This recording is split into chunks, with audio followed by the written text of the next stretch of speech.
Hello, hello. My name is Jess, and this is Patient POV. And today we are going to hear from Olivia, who has both her own personal account, but she also has a Christian-based chronic illness support group on Instagram. And so we get to hear from her, which I'm super excited about. She does have quite a few health conditions, so we get to hear a little perspective about many different things. So it applies to quite a few people, or many people could relate. And so, yeah, I look forward for you to hear from her in just a minute here. I just wanted you guys to have another reminder that you can go on patientpov.ca and look at the website. And if you have time and you want to send me what you think, please feel free to send me a DM. I will also leave a question box on this episode to say, what do you think? And so you can fill it out there as well. I'm just looking for like good constructive feedback in case you guys have any ideas or perspectives that I might be able to implement just to make it even, hopefully, even better. I am kind of just winging it here.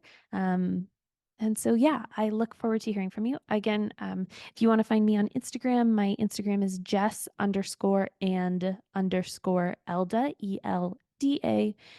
And yeah, I will just leave it at that because I'm so excited for you to get to hear from Olivia. And so don't forget to subscribe and give us a review if you want. But yeah, thank you guys so much for all your support, and I hope you have a great week ahead.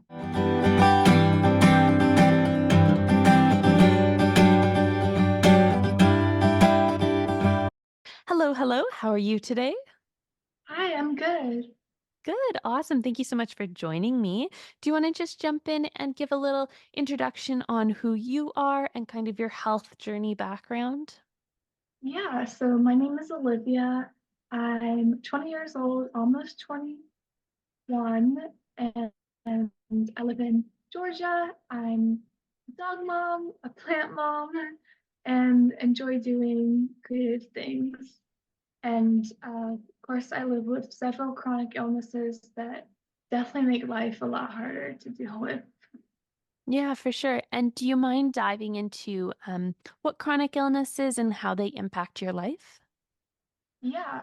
So I have POTS, postural orthostatic tachycardia syndrome, CMT, Charcot-Marie-Tooth, fibromyalgia, chronic migraines, gastroparesis, GERD, IBS, and most recently, hypermobile Ehlers-Danlos syndrome. I know that's a lot, but Yeah, no, thank you so um, much for sharing. um, I first started having health problems when I was around 9 years old.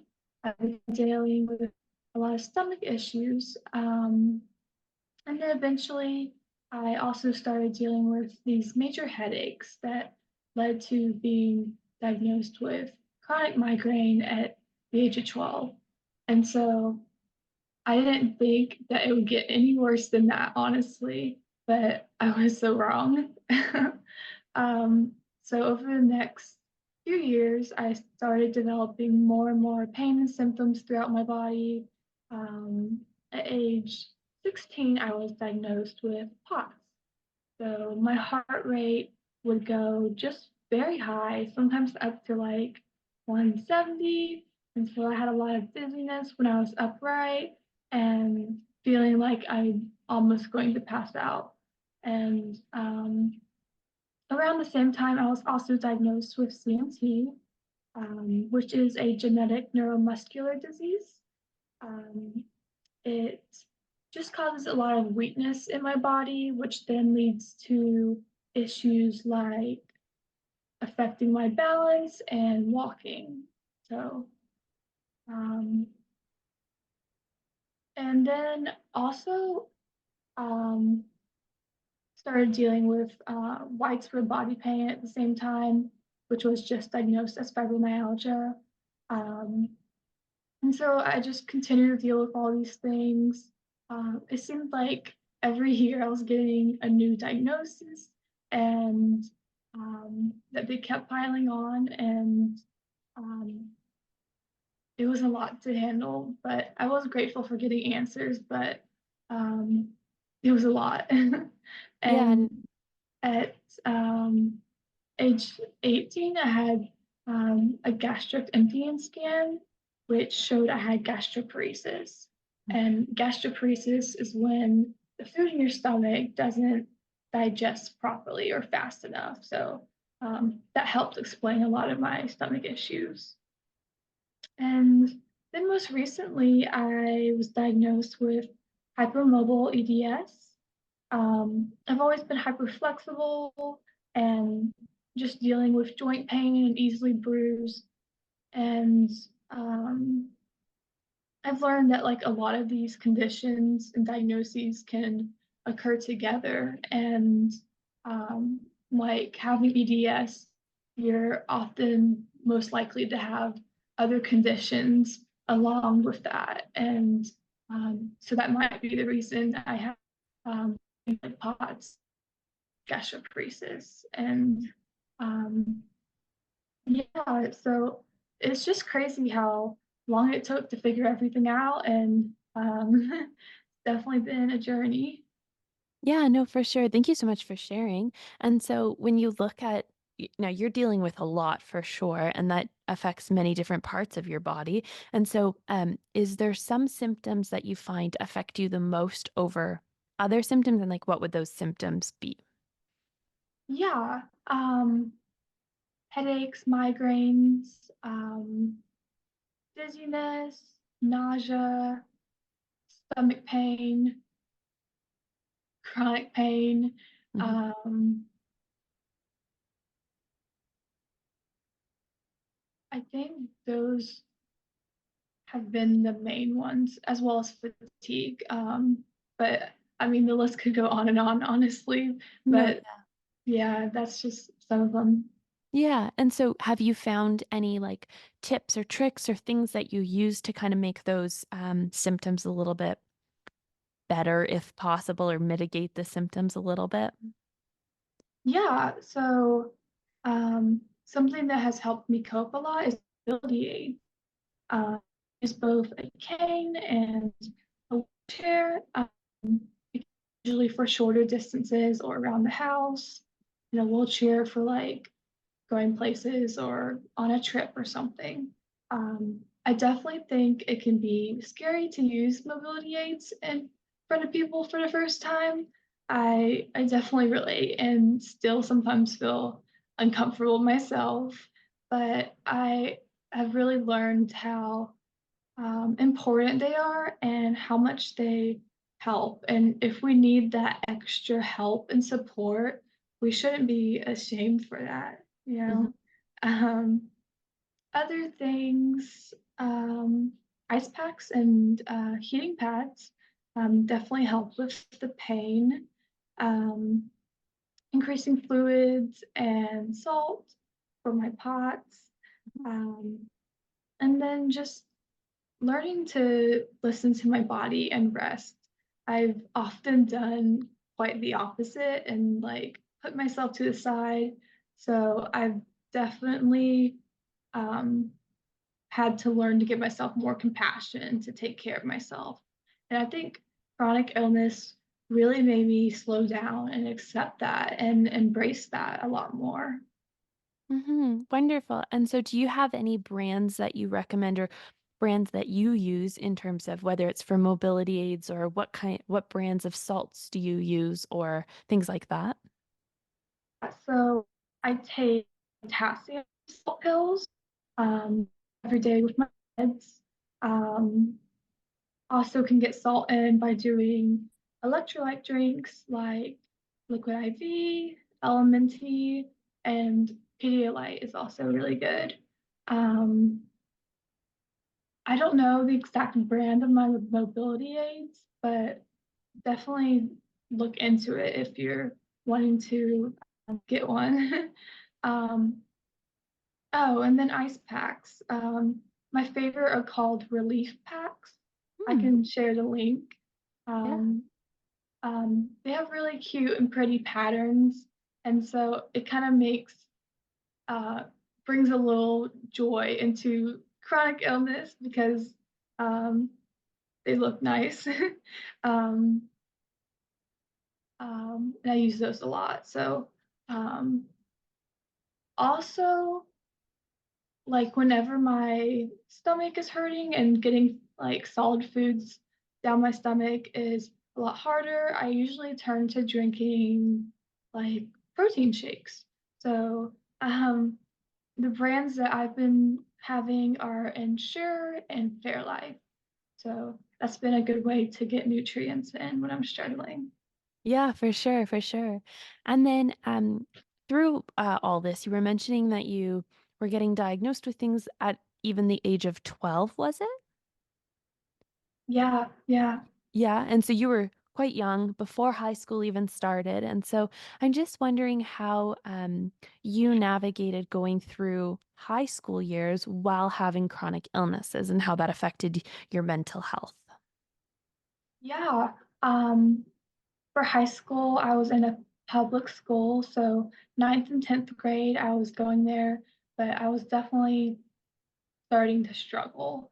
And so I had to stop going in person and I started doing online classes to help out.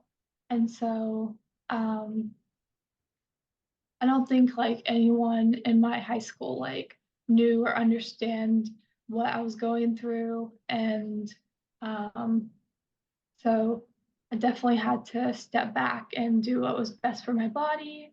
Um, yeah, um, my mental health has always kind of been a struggle for me.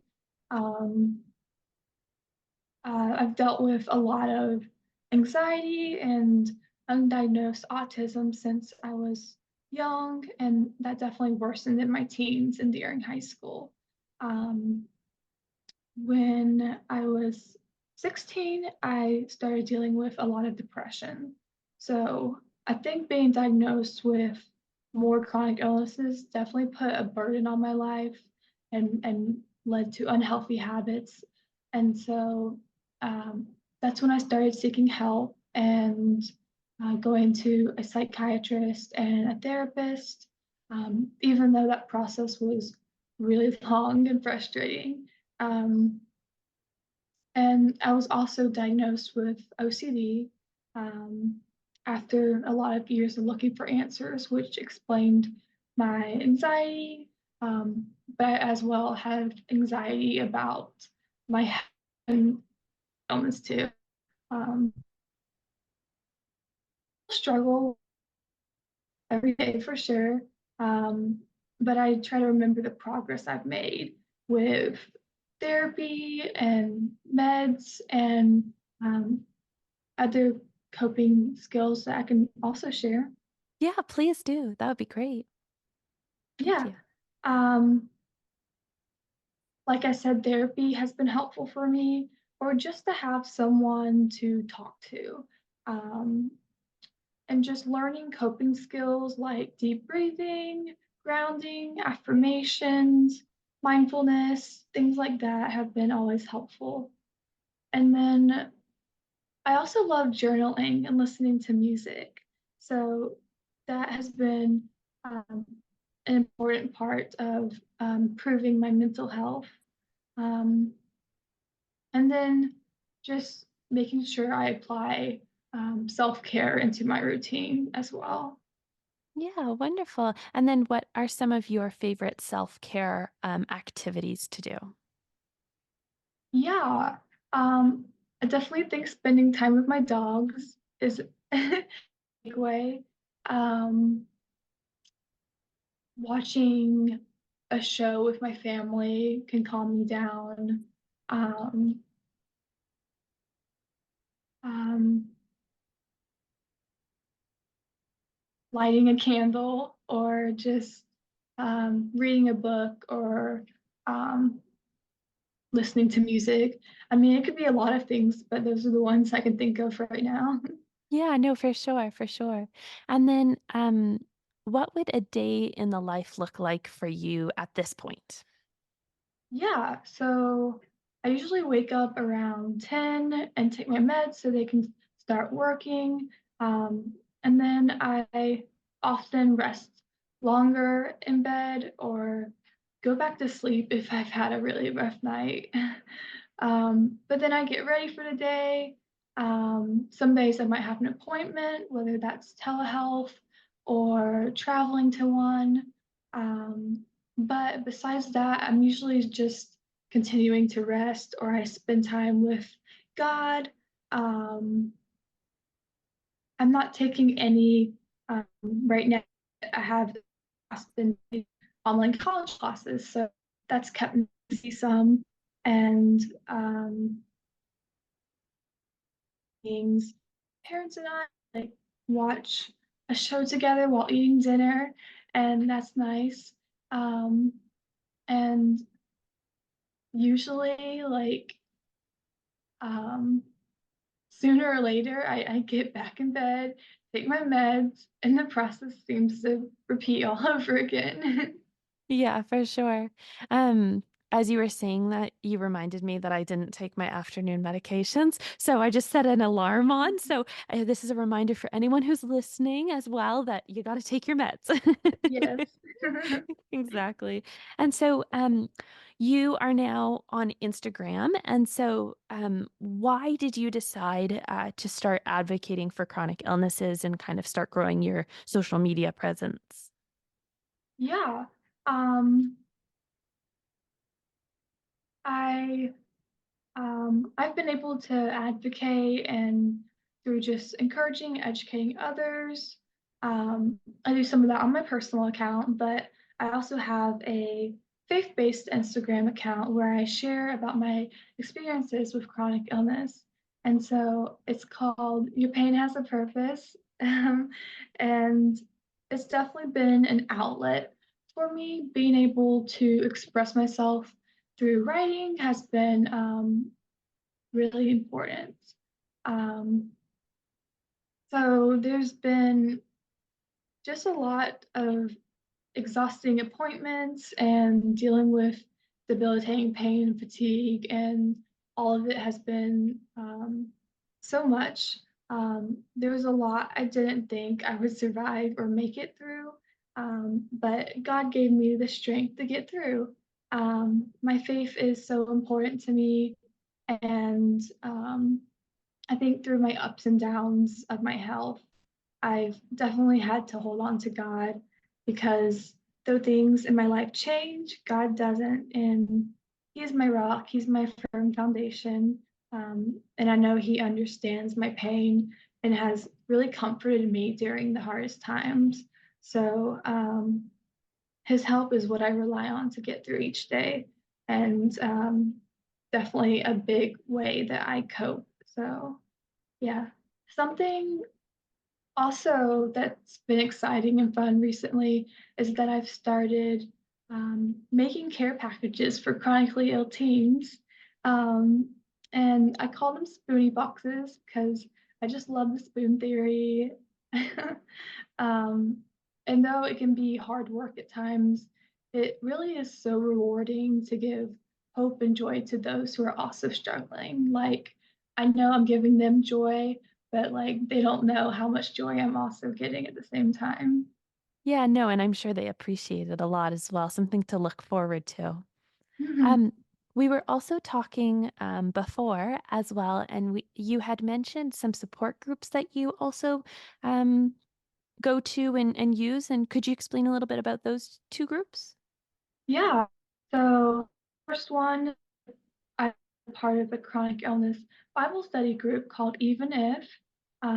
It's been a really supportive group of women who understand what living with disability is like while also having the same passion to follow Christ. And so, two big things in my life are my health and my faith. And so, being able to have a community that supports both of those has been really nice. Um, and then there's also a support for adults with CP called this. Since rare disease, I think it is really nice to others around that understand what it's like and relate to that. So those both have been really nice to be a part of. Yeah, amazing. And so one's more faith-based and one is for CMT in particular. Is that correct? Yes. Wonderful. And I think I have the links to those because they're both virtual. Is that correct? Yes, they are. Wonderful. Yeah. So I think I have the links. I think you sent me the links already to those. So they will be in the description as well if anybody wants to check them out. And so my next question for you is, would you have any words of encouragement or advice for anyone who is either starting their diagnosis journey or in the middle of a flare, or they're just a chronic illness warrior? Do you have any encouragement or advice for them? Yeah, I would definitely say take it one day at a time. I think looking at the big picture can be overwhelming and worrying about the future. Like, so it's important to be present and mindful.